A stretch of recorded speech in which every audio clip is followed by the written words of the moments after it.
ਸਤਿਨਾਮ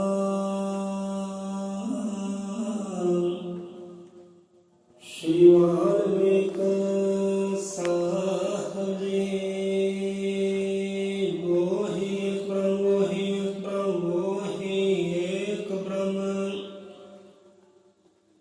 ਅਜ਼ਰ ਅਮਰ ਅਡੋਲ ਨਿਸ਼ਪ ਸ਼ੋਤੰ ਸਰਪੂਰਨ ਸ਼੍ਰੀ ਗੁਰੂ ਵਾਲਮੀਕਿ ਭਗਵਾਨ ਜੀ ਸਿਆ ਸਤਨਾਮ ਵੋਹੀ ਏਕ ਬ੍ਰਹਮ ਵੋਹੀ ਏਕ ਬ੍ਰਹਮ ਵੋਹੀ ਏਕ ਬ੍ਰਹਮ।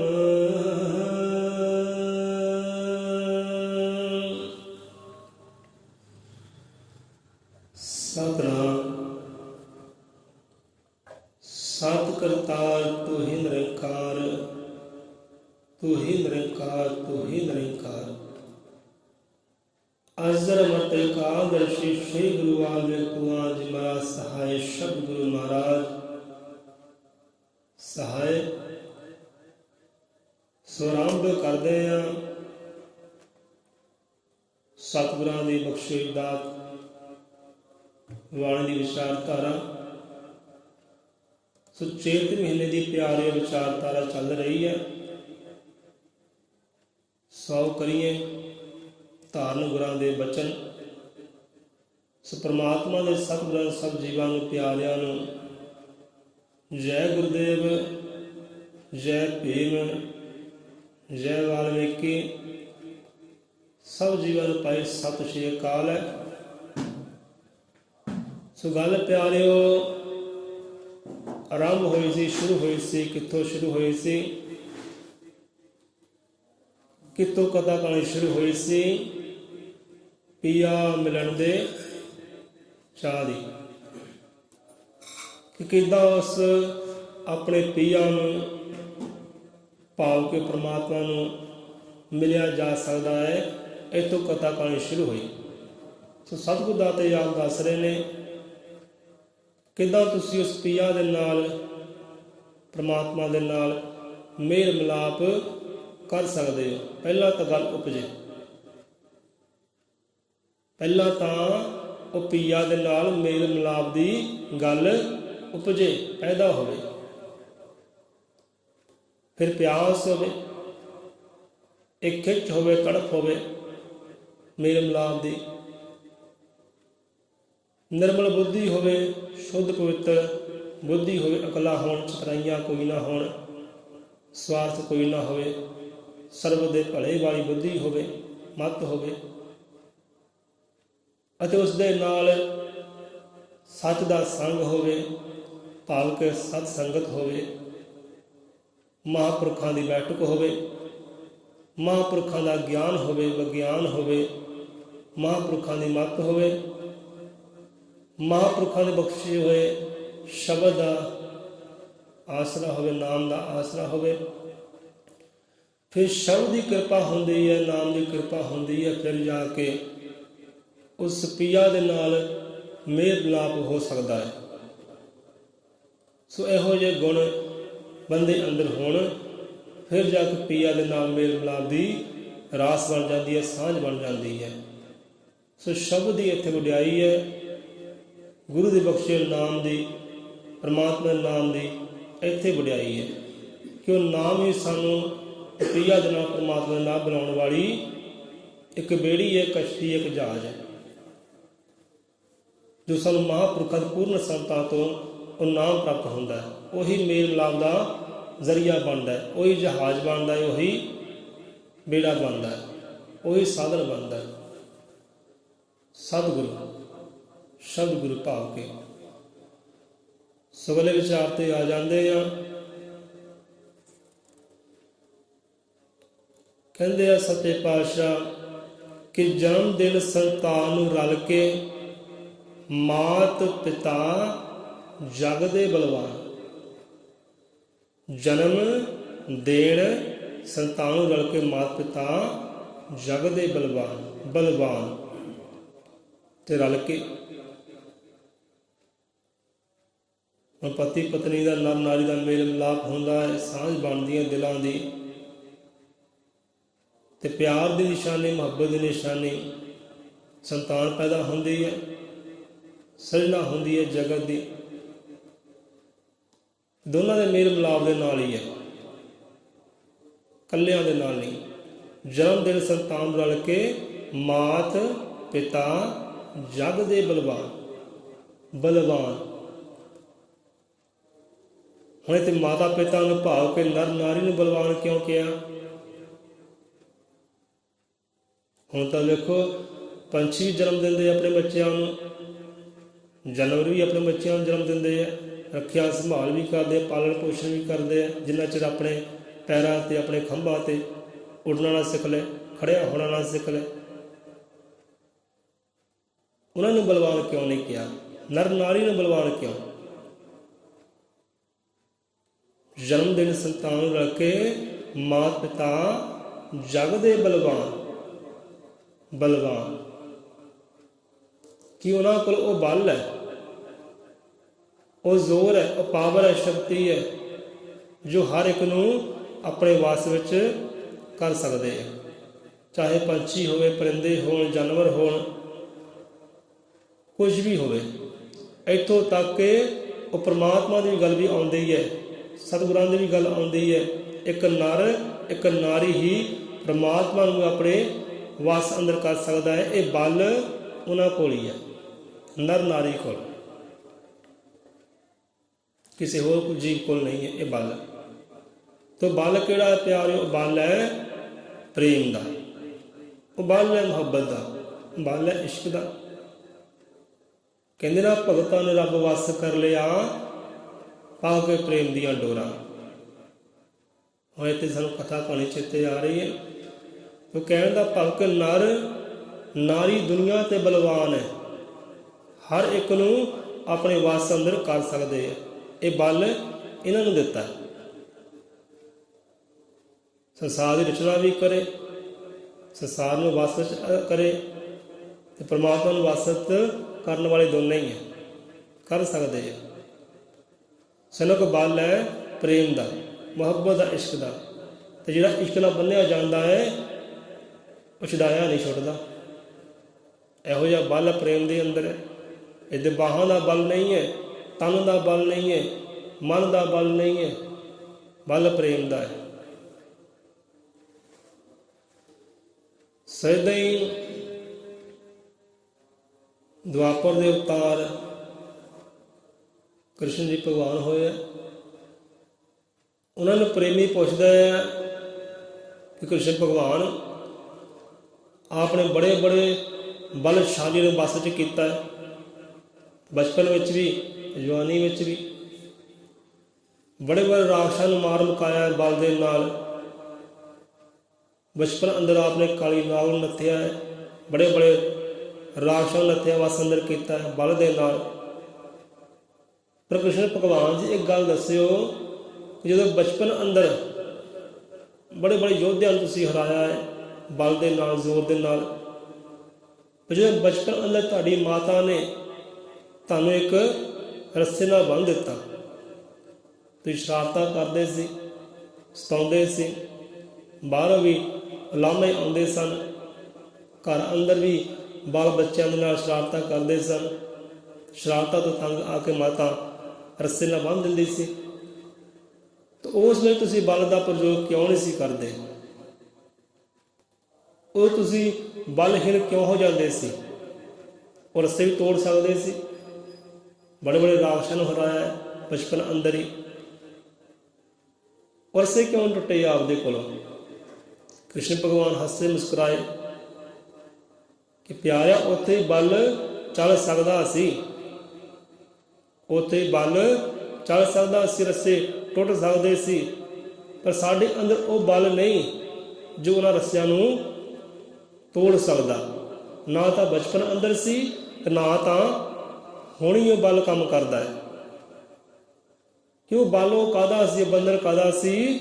ਉਹ ਬਲ ਮਾਂ ਦੀ ਮਮਤਾ ਦਾ ਬੰਧਨ ਸੀ, ਉਹ ਪ੍ਰੇਮ ਦਾ ਬੰਧਨ ਸੀ, ਉਹ ਬਲ ਪ੍ਰੇਮ ਦਾ ਸੀ। ਤੇ ਪ੍ਰੇਮ ਦੇ ਬੰਧਨ ਨੂੰ ਅਸੀਂ ਤੋੜਦੇ ਇਹ ਕਦੀ ਹੋ ਨਹੀਂ ਸਕਦਾ, ਨਾ ਬਚਪਨ ਅੰਦਰ, ਨਾ ਹੁਣ ਅਸੀਂ ਤੋੜ ਸਕਦੇ ਹਾਂ। इतों भाव के इंसान के अंदर वो बल है, वो बल है प्रेम का, बल है मुहब्बत का, बल है इश्क का। तो इश्क की कच्ची तंद के नाल भी किसी को बन दईए वो छुड़ाया नहीं छुड़ता, भावें रब होवे ते भावें सतगुरु होवे। उत्थे तो रब भी तौबा कर गया, कहते ना इश्क ने बड़े बड़े ठग ठग ले, इश्क तौबा खुदा कर गया। खुदा भी इश्क तौबा कर गया कि हाँ भी इहदा बंदिया छुड़ाया नहीं जाता। सो ये बल है, तो बल नर नारी दे कोल ही है। भगवान नूं वस कर सकते हैं तो सतगुरु नूं भी वस अंदर कर सकते प्रेम दियां आके डोरियां। उन्हां कच्चियां तंदां विच इन्ना बल है। सो जन्म दे संतान नूं रल के मात पिता जग दे बलवान। इस करके बलवान क्या है? नर नारी नूं किन्हां कोलों बल है, हर पाव नूं हर शक्ति नूं अपने वस अंदर कर सकते हैं। ऐपुर सतगुरु प्रगट करते हिरदे चो प्रत्यक्ष भगवान। ठीक है, नर नारी बलवान है, माता पिता बलवान है, बच्चियां नूं जन्म दिंदे है, पालन पोषण करते, संसार की रचना करते है। बलवान ही कर सकता, संसार की रचना करनी होवे बलवान ही कर सकता है। संसार की रचना करते है, जन्म दिल संतान रल के मात पिता जगदे बलवान। ऐपुर सतगुरु प्रगट करते हिरदे चों प्रतख भगवान। हम माता पिता देखो बच्चे नूं पैदा करते हैं, की सिक्ख्या देंदे है, की ज्ञान देंदे है। हम माता पिता केवल प्यारे संसार का ज्ञान दे सकते हैं, घर गृहस्थी का ज्ञान दे सकते हैं। भाई तुसी पढ़ो लिखो ज्ञानी बनो, अपना संसार रचावो, नौकरी पेशा करो, धंधा करो, संसार चलावो, अपना बच्चे पैदा करो, ब्याह शादी करो, काम तो मुख ना मोड़ो। संसारी ज्ञान माता पिता दिंदे है, तो संसारी ज्ञान जीवन अंदर आनंद कल्याण नहीं लैके आ सकता।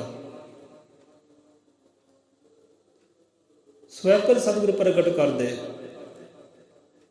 बच्चियां नूं जन्म दे सकते हैं, माता पिता पालन पोषण करते हैं, सब कार्य करते हैं।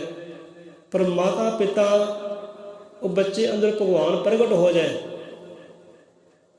एक कार्य माता पिता नहीं कर सकते। ये वास्ते तो सतगुरु की लोड़ है, मुर्शिद की लोड़ है कि अंदरला ज्ञान, अंदरला परमात्मा, वो अंदरला नूर, अंदरला प्रकाश वो बच्चे अंदरों प्रगट हो जाए। उत्थे बल माता पिता का नहीं चलता, उत्थे नहीं बल चलता कि बच्चे अंदरों अंदरला ज्ञान प्रगट हो जाए, अंदरला नूर ज्योति प्रगट हो जाए, परमात्मा के नाल मेल मिलाप हो जाए बच्चे का। तो एक कार्य माता पिता नहीं कर सकते, एक कार्य एक सतगुर ही करेगा, एक मुर्शिद एक नबी ही करेगा। माता पिता जन्म देना कार्य है, देख रेख संभाल करनी कार्य है, संसार की रचना करनी कार्य है। पर जिसे परमात्मा की गल आउंदी है प्रगट करन दी, उन्हें पाउण दी, उत्थे तां सतगुरु प्रगट कर दिखलाएगा। उही सांझ बच्चे की परमात्मा के नाल सतगुरु बनाएगा। सो ऐपर सतगुरु, ऐपर सतगुरु प्रगट करते हिरदे चों प्रतख भगवान। बच्चे दे अपने हिरदे विचों, अपने दिल दे विचों परमात्मा प्रगट कर दिखलाउंदा है सतगुरु। इत्थे माता पिता का कोई जोर नहीं है, इत्थे जोर है शब्द गुरु का, वड्याई है इत्थे शब्द गुरु की, वड्याई इत्थे शब्द गुरु की है। जन्म दिन संतान रल के मात पिता जग दे बलवान। ऐपल सतगुरु प्रगट करदे हिरदे चों प्रतख भगवान। सो प्यारिया, माता पिता विचों जन्म दे गुरु है, रब का रंग रूप है। समाज पिता की करनी सेवा, ਕਹਿੰਦੇ ਪਿਆਰੇ ਮਾਤਾ ਪਿਤਾ ਦੀ ਸੇਵਾ ਵੀ ਕਰ, ਪੂਜ ਸਤਿਗੁਰ ਦੀ ਤਰ੍ਹਾਂ ਪੂਜ ਉਹ ਪ੍ਰਮਾਤਮਾ ਦੀ ਤਰ੍ਹਾਂ ਪੂਜ, ਆਗਿਆਕਾਰੀ ਬਣ ਮਾਤਾ ਪਿਤਾ ਦਾ ਵੀ। ਮਾਤਾ ਪਿਤਾ ਦੀ ਸੇਵਾ ਕਰਨੀ 68 ਤੀਰਥਾਂ ਦਾ ਇਸ਼ਨਾਨ ਕਰਨਾ ਹੋ ਗਿਆ, ਸੇਵਾ ਬੰਦਗੀ ਕਰਨਾ ਹੋ ਗਿਆ। 68 ਤੀਰਥ ਤੇਰੇ ਘਰ ਅੰਦਰ ਹੀ ਹੈ ਜੇ ਮਾਤਾ ਪਿਤਾ ਕੋਲ ਹੈ ਤਾਂ। ਸੋ ਮਾਤਾ ਪਿਤਾ ਦੀ ਸੇਵਾ ਵੀ ਕਰ कि मात पिता की करनी सेवा मात पिता तीर्थ हर देवा, पर गुरु दर्शन तीर्थ से परे गुरु का वचन जो हृदय में तरे। प्यारे माता पिता सेवा कर, बंदगी कर, करी तीर्थ है, करी सब कुछ है, पर इस तो ऊपर एक तीर्थ है सतगुरु तीर्थ है। जो चाहना है हरि दे नाल मेल मिलाप, जो चाहना है हरि दे दर्शन और रहमत तक पहुँचना चाहना है तो उत्थे माता पिता तो अगे जाके सतगुरु है, उत्थे सतगुरु है।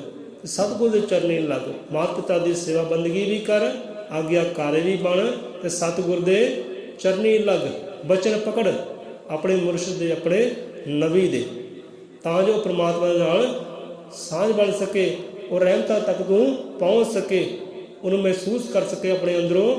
उत्थे सतगुरु है, उत्थे शब्द गुरु है। ऐपर सतगुरु प्रगट करते हिरदे चों प्रतख भगवान।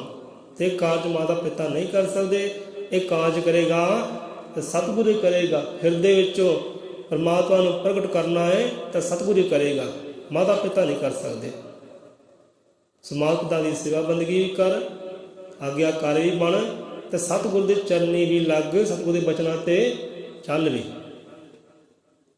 वो तीर्थ तो परे है, माता पिता तो किते परे है। सगे आउंदा है कि आत्मा विच परमात्मा वसदा है, ये गल वेद ग्रंथ सुनाउण, पर आत्मा च भगवान दर्शन शब्द गुरु संग गुरु करवाउण। इत्थे भी शब्द गुरु की वडियाई है, इत्थे भी सतगुरु की वडियाई है। इत्थे माता पिता का बल नहीं है, माता पिता का जोर नहीं है। इत्थे वडियाई शब्द गुरु दी है, इत्थे वडियाई सतगुरु दी है। गुरु महाराज समझाना कहते कि विद्वान लोग ये समझाते हैं, वेद ग्रंथ ये गल करते हैं, ये फरमाना करते हैं, समझाना करते, वेद ग्रंथ की प्यारे गल कहते हैं कि आत्मा विच ही परमात्मा का वासा है। सो ये विचार आप 2 बार कर चुके हैं कि आत्मा विच परमात्मा वसदा है। ग्रंथ भी कहते हैं, वेद भी कहते हैं, विद्वान भी कहते हैं कि प्यारियों कि दौड़ने की लोड़ नहीं है, ये आत्मा विच ही परमात्मा है। फिर दौड़ा किधर है? दौड़ो ना, भजो ना, एवं किसी को मनो पूजो ना, भगती करने की कोई लोड़ नहीं है, क्योंकि तुहाडी आत्मा विच ही परमात्मा है, दूर थोड़ी है। पर आत्मा च भगवान दर्शन करावे कौन? ना तो वेद ग्रंथ करा सकते हैं, ना तो कोई समय का विद्वान करवा सकता है, ना विज्ञानी करवा सकता है। आत्मा विच भगवान के दर्शन कराने होण, ना वेद ग्रंथ काम करते हैं, ना तो कोई ज्ञानी विज्ञानी काम करता है। तो उत्थे सतगुरु है, उस सतगुरु का ज्ञान है, सतगुरु की मत है, सतगुरु की बख्शी हुई ढंग तरीकी जुगती है, शब्द गुरु है। उत्थे आत्मा विच परमात्मा वसदा है, ये गल वेद ग्रंथ सुनाउंदे ही ने रोज। पर आत्मा च भगवान के दर्शन शब्द गुरु संग गुरु करवाउण। वो शब्द, वो श्लोक, गुर मंत्र, वो नामा जो सानू सतगुरु पासों मिलता है, संत पासों मिलता है, वही जरिया बनता है, वही सहारा बनता है, शब्द गुरु ही साधन बनता है। वही आत्मा विचों वो परमात्मा नूं प्रगट कर दिखलाउंदा है। हुण परम पिता परमात्मा आदि कवि जगत गुरु वाल्मीकि दयावान जी समझाना करते हैं बाणी अंदर कि प्यारिओ एक खंड ब्रह्मांड का बीज आत्मा है। एक खंड ब्रह्मांड सब जीवां का बीज आत्मा है। हुण जो बीज है, हुण बीज नूं जिन्ना मर्जी संभाली रखो, कोठियां अंदर बंद कर लो, कि जिन्ना चिर बीज ਉਹ ਮਾਲੀ ਦੇ ਹੱਥ ਨਹੀਂ ਆਉਂਦਾ, ਕਿਸਾਨ ਦੇ ਹੱਥ ਨਹੀਂ ਆਉਂਦਾ, ਤਾਂ ਉਹਨਾਂ ਚਿਰ ਬੀਜ ਵਿੱਚੋਂ ਉਹ ਪਰਮਾਤਮਾ ਦੇ ਬੂਟਾ ਪੈਦਾ ਨਹੀਂ ਹੁੰਦਾ। ਜਿੰਨਾ ਮਰਜ਼ੀ ਮਹਿੰਗਾ ਤੋਂ ਮਹਿੰਗਾ ਬੀਜ ਲੈ ਕੇ ਘਰਾਂ ਅੰਦਰ ਸਟੋਰ ਕਰ ਲਓ, ਰੱਖ ਲਓ, ਸੰਭਾਲ ਲਓ, ਕਿ ਜਿੰਨਾ ਚਿਰ ਧਰਤੀ ਤੱਕ ਨਾ ਲੈ ਕੇ ਜਾਓਗੇ, ਕਿਸੇ ਕਿਸਾਨ ਦੇ ਹੱਥ ਨਹੀਂ ਆਉਂਦਾ, ਮਾਲੀ ਦੇ ਹੱਥ ਨਹੀਂ ਆਉਂਦਾ, ਉਹਨਾਂ ਚਿਰ ਉਹ ਬੂਟਾ ਵੀ ਨਹੀਂ ਬਣਦਾ। ਸੋ ਇੱਥੇ ਮਾਲੀ ਜਿਹੜਾ ਹੈ ਉਹ ਸਤਿਗੁਰੂ ਹੈ, ਇੱਥੇ ਕਿਸਾਨ ਹੈ ਉਹ ਸਤਿਗੁਰੂ ਹੈ। ਤੇ ਸਤਿਗੁਰੂ ਉਹ ਆਤਮਾ ਰੂਪੀ ਬੀਜ ਨੂੰ ਹਿਰਦੇ ਦੀ ਧਰਤੀ ਤੱਕ ਲੈ ਕੇ ਜਾਂਦਾ ਹੈ। ਫਿਰ ਦੱਸਦਾ ਇਸ ਕਿਸੇ ਕੋਲ ਭਾਈ ਮਿਹਨਤ ਕਿੱਦਾਂ ਕਰਨੀ ਹੈ, ਮੁਸ਼ੱਕਤ ਕਿੱਦਾਂ ਕਰਨੀ ਹੈ, ਕਿੱਦਾਂ ਇਸ ਆਤਮਾ ਰੂਪੀ ਬੀਜ ਵਿੱਚੋਂ ਉਹ ਪਰਮਾਤਮਾ ਰੂਪੀ ਰੁੱਖ ਨੂੰ ਪ੍ਰਗਟ ਕਰਨਾ ਹੈ। ਇਹ ਗਿਆਨ ਸਤਿਗੁਰ ਦਿੰਦਾ ਹੈ। ਮਾਤਾ ਪਿਤਾ ਨਹੀਂ ਦੇ ਸਕਦੇ, ਵੇਦ ਗ੍ਰੰਥ ਨਹੀਂ ਦੇ ਸਕਦੇ, ਵਿਦਵਾਨ ਨਹੀਂ ਦੇ ਸਕਦੇ, ਇਹ ਸਤਿਗੁਰ ਕੋਲ ਹੈ। ਇਹ ਜੁਗਤੀ ਸਤਿਗੁਰ ਦੇ ਕੋਲ ਹੈ। ਕਿੱਦਾਂ ਆਤਮਾ ਰੂਪੀ ਨੂੰ ਬੀਜ ਨੂੰ ਲੈ ਕੇ ਹਿਰਦੇ ਦੀ ਧਰਤੀ ਤੇ ਲੈ ਕੇ ਜਾਣਾ ਹੈ, ਕਿੱਦਾਂ ਸੇਵਾ ਬੰਦਗੀ ਕਰਨੀ ਹੈ, ਕਿੱਦਾਂ ਬੋਣਾ ਹੈ, ਕਿੱਦਾਂ ਮਿਹਨਤ ਕਰਨੀ ਹੈ, ਇਹ ਜੁਗਤੀ ਢੰਗ ਤਰੀਕਾ ਸਤਿਗੁਰ ਦਿੰਦਾ ਹੈ। ਫਿਰ ਆਤਮਾ ਰੂਪੀ ਬੀਜ ਵਿੱਚੋਂ ਹੀ ਪਰਮਾਤਮਾ ਰੂਪੀ ਰੁੱਖ ਪ੍ਰਗਟ ਹੁੰਦਾ ਹੈ। ਇਸੇ ਕਰਕੇ ਸਤਿਗੁਰ ਜ਼ਰੂਰੀ ਹੈ ਜੀਵਨ ਦੇ ਅੰਦਰ, ਇਸੇ ਕਰਕੇ ਮੁਰਸ਼ਿਦ ਨਬੀ ਜ਼ਰੂਰੀ ਹੈ, ਇਸੇ ਕਰਕੇ ਸ਼ਬਦ ਗੁਰੂ ਜੀਵਨ ਅੰਦਰ ਜ਼ਰੂਰੀ ਹੈ। ਸ਼ਬਦ ਗੁਰੂ ਹੀ ਆਤਮਾ ਰੂਪੀ ਬੀਜ ਵਿੱਚੋਂ ਪਰਮਾਤਮਾ ਰੂਪੀ ਰੁੱਖ ਨੂੰ ਪ੍ਰਗਟ ਕਰ ਸਕਦਾ, ਦੂਸਰਾ ਨਹੀਂ ਕਰ ਸਕਦਾ। ਮਾਤਾ ਪਿਤਾ ਦਾ ਬਲ ਵੀ ਨਹੀਂ ਕਰ ਸਕਦਾ, ਕੋਈ ਵਿਦਵਾਨ ਦਾ ਬਲ ਵੀ ਨਹੀਂ ਕਰ ਸਕਦਾ, ਨਾ ਤਾਂ ਵੇਦ ਗ੍ਰੰਥ ਕਰ ਸਕਦੇ ਆ। ਨਹੀਂ ਤਾਂ ਹਜ਼ਰਤ ਬੁੱਲੇ ਸਾਹਿਬ ਹੀ ਸੌਂ ਗਏ ਸੀ ਨਾ, ਗ੍ਰੰਥ ਰੱਖ ਕੇ, ਗ੍ਰੰਥਾਂ ਦਾ ਤਕੀਆ ਬਣਾ ਕੇ ਨਾ, ਗ੍ਰੰਥਾਂ ਦਾ ਸਿਰਹਾਣਾ ਬਣਾ ਕੇ ਤੇ ਸੌਂ ਗਏ ਸੀ। ਜਿਹੜੇ ਉਸ ਸਮੇਂ ਦੇ ਮੁੱਲੇ ਲੋਕ ਸੀ, ਉਹਨਾਂ ਨੇ ਆ ਕੇ ਸ਼ਿਕਾਇਤ ਕੀਤੀ, ਹਾਂ ਬੁੱਲੇ ਸ਼ਾਹ ਨੇ ਤਾਂ ਇਹ ਧਰਮ ਦੇ ਪਵਿੱਤਰ ਗ੍ਰੰਥਾਂ ਦਾ ਅਪਮਾਨ ਕੀਤਾ ਹੈ, ਬੇਇੱਜ਼ਤੀ ਕੀਤੀ ਹੈ, ਮਹਾਨ ਗ੍ਰੰਥਾਂ ਨੂੰ ਤਕੀਆ ਬਣਾ ਕੇ ਸੌਂ ਗਿਆ ਹੈ, ਇਹਨਾਂ ਦਿਓ ਸਜ਼ਾ। ਤਾਂ ਉਸ ਵੇਲੇ ਜਦੋਂ ਸ਼ਿਕਾਇਤਾਂ ਪਹੁੰਚੀਆਂ ਰਾਜਿਆਂ ਮਹਾਰਾਜਿਆਂ ਕੋਲ, ਸਮੇਂ ਦੇ ਬਾਦਸ਼ਾਹ ਕੋਲ, ਕਿ ਹਾਂ ਵੀ ਧਰਮ ਦੇ ਗ੍ਰੰਥਾਂ ਦੀ ਬੇਅਦਬੀ ਕੀਤੀ ਹੈ ਬੁੱਲੇ ਸ਼ਾਹ ਨੇ, ਇਹਨੂੰ ਸਜ਼ਾ ਦਿਓ। ਸੋ ਕਚਹਿਰੀ ਇਕੱਠੀ ਹੋਈ, ਮੀਟਿੰਗ ਇਕੱਠੀ ਹੋਈ, ਬੰਦੇ ਇਕੱਠੇ ਹੋਏ ਸੰਸਾਰ ਦੇ, ਸਾਰੇ ਕੋਸਦੇ ਆ ਹਜ਼ਰਤ ਬੁੱਲੇ ਸ਼ਾਹ ਜੀ ਨੂੰ, ਕਹਿੰਦੇ ਬੁੱਲਿਆ ਤੂੰ ਬੇਅਦਬੀ ਕੀਤੀ ਹੈ ਨਾ ਮਹਾਨ ਗ੍ਰੰਥਾਂ ਦੀ, ਤੈਨੂੰ ਸਜ਼ਾ ਮਿਲੇਗੀ। ਬੁੱਲੇ ਸ਼ਾਹ ਜੀ ਕਹਿਣ ਲੱਗੇ ਬਾਦਸ਼ਾਹ ਜੀ ਸਾਨੂੰ ਇੱਕ ਗੱਲ ਦੱਸੋ, ਉਹ ਜੀਵ ਜਿਹੜਾ ਤੁਹਾਨੂੰ ਰੋਜ਼ ਬਹਾਨੇ ਲਾਵੇ, ਰੋਜ਼ ਬਹਾਨੇ ਲਾਵੇ ਕਿ ਹਮ ਵੀ ਰੱਬ ਦੇ ਨਾਲ, ਉਹ ਯਾਰ ਦੇ ਨਾਲ ਅੱਜ ਮੇਲ ਮਿਲਾਪ ਕਰਾਉਂਦੇ ਆ, ਕੱਲ੍ਹ ਮੇਲ ਮਿਲਾਪ ਕਰਾਉਂਦੇ ਆ, ਪਰਸੋਂ ਮੇਲ ਮਿਲਾਪ ਕਰਾਉਂਦੇ ਆ, ਤੇ ਮੇਲ ਮਿਲਾਪ ਕਰਵਾਵੇ ਨਾ, ਸਮਝਾਈ ਜਾਵੇ, ਦੱਸੀ ਜਾਵੇ, ਉਸ ਬੰਦੇ ਨਾਲ ਕਿਹੋ ਜਿਹਾ ਪੇਸ਼ ਆਉਣਾ ਚਾਹੀਦਾ। ਤੇ ਬਾਦਸ਼ਾਹ ਕਹਿਣ ਲੱਗਾ ਕਿ ਬੋਲਿਆ ਗੱਲ ਇਹ ਹੈ, ਜਿਹੜਾ ਕਿ ਤੁਹਾਨੂੰ ਕੋਈ ਲਾਰੇ ਲਾਉਂਦਾ ਨਾ, ਚਰਾਹ ਵਿੱਚ ਖੜਿਆ ਕਰਕੇ ਨਾ ਉਹਨੂੰ ਫੂਕ ਦਿਓ। ਲਾਰੇ ਲਾਉਂਦਾ ਹੈ, ਬਹਾਨੇ ਲਾਉਂਦਾ ਹੈ ਕਿ ਅੱਜ ਮੇਲ ਕਰਾਵਾਂਗੇ, ਕੱਲ੍ਹ ਨੂੰ ਮੇਲ ਕਰਾਵਾਂਗੇ, ਇਹੋ ਜਿਹੇ ਬੰਦੇ ਨੂੰ ਚਰਾਹ 'ਚ ਖੜਿਆ ਕਰਕੇ ਫੂਕ ਦਿਓ। ਕਹਿੰਦੇ ਅੱਛਾ ਠੀਕ ਹੈ। ਚੱਕੇ ਫਿਰ ਵੇਦ ਗ੍ਰੰਥ ਤੇ ਚਰਾਹੇ ਵਿੱਚ ਲੈ ਕੇ ਉੱਥੇ ਤੀਲੀ ਲਾਉਣੀ ਕਰ ਦਿੱਤੀ। ਲਓ ਜੀ ਆਹ ਸਾਨੂੰ ਆਹ ਹੀ ਬੰਦਾ ਉਹ ਜਿਹੜਾ ਸਾਨੂੰ ਨਿੱਤ ਰੋਜ਼ ਬਹਾਨੇ ਲਾਉਂਦਾ ਸੀ ਕਿ ਅੱਲਾ ਦੇ ਨਾਲ ਅੱਜ ਮੇਲ ਮਿਲਾਪ ਕਰਾਉਂਦੇ ਆ, ਅੱਲਾ ਦੇ ਨਾਲ ਕੱਲ੍ਹ ਮੇਲ ਮਿਲਾਪ ਕਰਾਉਂਦੇ ਆ, ਪਰ ਇਹ ਵੀ ਮੇਲ ਮਿਲਾਪ ਕਰਵਾ ਸਕੇ ਨਹੀਂ। ਤੇ ਮੇਲ ਮਿਲਾਪ ਕਰਵਾਇਆ ਕਹਿੰਦੇ ਹੈ ਮੇਰੇ ਮੁਰਸ਼ਿਦ ਨੇ ਕਰਵਾਇਆ, ਮੇਰੇ ਸਤਿਗੁਰ ਨੇ ਕਰਵਾਇਆ, ਉਹ ਸ਼ਬਦ ਗੁਰੂ ਨੇ ਕਰਵਾਇਆ। ਫਿਰ ਜਾ ਕੇ ਸਾਰੇ ਨੀਵੇਂ ਹੋਏ ਕਿ ਮੈਂ ਬਲਿਹਾਰੇ ਆਪਣੇ ਸਤਿਗੁਰ ਤੋਂ ਜਾਣਾ, ਇਹਨਾਂ ਵੇਦਾਂ ਗ੍ਰੰਥਾਂ ਤੋਂ ਨਹੀਂ। ਇਸ ਕਰਕੇ ਆਤਮਾ ਵਿੱਚ ਪਰਮਾਤਮਾ ਵਸਦਾ ਹੈ। ਇਹ ਗੱਲ ਵੇਦ ਗ੍ਰੰਥ ਸੁਣਾਉਣ, ਵੇਦ ਵੀ ਇਹ ਗੱਲ ਕਹਿੰਦੇ ਹੈ ਕਿ ਆਤਮਾ ਵਿੱਚ ਪਰਮਾਤਮਾ ਹੈ, ਗ੍ਰੰਥ ਵੀ ਇਹ ਗੱਲ ਕਹਿੰਦੇ ਕਿ ਪਿਆਰਿਆ ਆਤਮਾ ਵਿੱਚ ਹੀ ਪਰਮਾਤਮਾ, ਪਰ ਪ੍ਰਗਟ ਕੌਣ ਕਰ ਦਿਖਲਾਵੇ। ਕਹਿੰਦੇ ਤਾਂ ਸਾਰੇ ਹੀ, ਵਿਦਵਾਨ ਵੀ ਕਹਿੰਦੇ ਹੈ, ਵਿਗਿਆਨੀ ਲੋਕ ਵੀ ਕਹਿੰਦੇ ਹੈ, ਵੇਦ ਗ੍ਰੰਥ ਕਹਿੰਦੇ ਕਿ ਆਤਮਾ ਵਿੱਚ ਹੀ ਪਰਮਾਤਮਾ ਹੈ, ਤੇ ਪ੍ਰਗਟ ਕੌਣ ਕਰਕੇ ਦਿਖਲਾਵੇ। ਇਹ ਪ੍ਰਗਟ ਨਹੀਂ ਕਰ ਸਕਦੇ, ਐਵੇਂ ਬਹਾਨੇ ਹੀ ਹੈ, ਲਾ ਰਹੀ ਹੈ ਨਿਤ ਰੋਜ਼ ਦੇ। ਨਿਤ ਰੋਜ਼ ਲਾਰੇ ਲਾਉਂਦੇ ਸੀ, ਅੱਜ ਫੂਕ ਦਿੱਤੇ ਆ। ਤੁਹਾਡੇ ਕਹਿਣ ਤੇ ਫੂਕੇ ਆ, ਤੁਸੀਂ ਕਿਹਾ ਅੱਗ ਲਗਾ ਦਿਓ, ਅੱਗ ਲਗਾ ਦਿੱਤੀ ਹੈ। ਕਿ ਆਤਮਾ ਚ ਭਗਵਾਨ ਦੇ ਦਰਸ਼ਨ ਸ਼ਬਦ ਗੁਰੂ ਸੰਗ ਗੁਰੂ ਕਰਵਾਉਣ। ਕਿ ਆਤਮਾ ਇੱਕ ਬ੍ਰਹਿਮੰਡ ਦਾ ਬੀਜ ਹੈ, ਤੇ ਬੀਜ ਸਤਿਗੁਰ ਦੇ ਹੱਥ ਆਉਂਦਾ ਹੈ, ਹਿਰਦੇ ਰੂਪੀ ਧਰਤੀ ਤੇ ਲੈ ਕੇ ਜਾਂਦਾ ਹੈ, ਤੇ ਫਿਰ ਜਾ ਕੇ ਉਹ ਬੀਜ ਵਿੱਚੋਂ ਪਰਮਾਤਮਾ ਰੂਪੀ ਰੁੱਖ ਫਲ ਪ੍ਰਗਟ ਹੁੰਦਾ ਹੈ। ਇਹ ਸ਼ਬਦ ਗੁਰੂ ਦੀ ਵਡਿਆਈ ਹੈ, ਸਤਿਗੁਰ ਦੀ ਇੱਥੇ ਵਡਿਆਈ ਹੈ।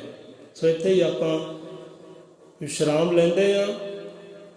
ਸੋ ਇੰਨੀ ਕੀ ਹਾਜ਼ਰੀ ਪਾਈ ਕਰੋ ਦਰ ਪ੍ਰਵਾਨ, ਹੋਈਆਂ ਕਮੀਆਂ ਤਰੋਟੀਆਂ ਤੇ ਮੇਰੇ ਸਤਿਗੁਰੂ ਜੀ ਮਹਾਰਾਜ ਖਿਮਾ ਕਰਨ, ਮਤ ਸਰਮਤ ਬਖਸ਼ੀ ਕਰਨ। ਸੋ ਆਪਣੇ ਪਿਆਰਿਆਂ ਜੀਵਾਂ ਧੀਆਂ ਪੁੱਤਰਾਂ ਨੂੰ ਬਾਣੀ ਪੜ੍ਹਨ ਦੇ, ਸੁਣਨ ਦੇ, ਵਿਚਾਰਨ ਦੇ ਦਾਤਾ ਜੀ ਬਲ ਬਖਸ਼ੀ ਕਰਨ। ਸੋ ਰਹਿਮਤਾਂ ਦੇ ਨਾਲ, ਬਖਸ਼ਿਸ਼ ਦੇ ਨਾਲ ਦਾਤਾ ਜੀ ਸਭ ਜੀਵਾਂ ਦੀਆਂ ਝੋਲੀਆਂ ਭਰਨਾ ਕਰੇ। ਭੁੱਲਿਆਂ ਭਟਕਿਆ ਜੀਵਾਂ ਨੂੰ ਜੋੜੀ ਦਾਤਾ ਜੀ ਸ਼ਬਦ ਗੁਰੂ ਦੇ ਨਾਲ, ਭੁੱਲਿਆਂ ਭਟਕੀਆਂ ਰੂਹਾਂ ਦੇ ਮੇਲ ਮਿਲਾਪ ਕਰਵਾਵੇ ਦਾਤਾ ਜੀ। ਇਹ ਆਸ ਰੱਖਦੇ ਆਂ, ਅਰਦਾਸ ਬੇਨਤੀ ਕਰਦੇ ਆਂ ਪ੍ਰਮਾਤਮਾ ਅੱਗੇ। ਸਵਾਓ ਫਤਿਹ ਦਾ ਜੈਕਾਰਾ ਬੁਲਾਈਏ, ਸਾਂਝ ਬਣਾਈਏ ਫਤਿਹ ਦੀ। ਜੋ ਬੋਲੇ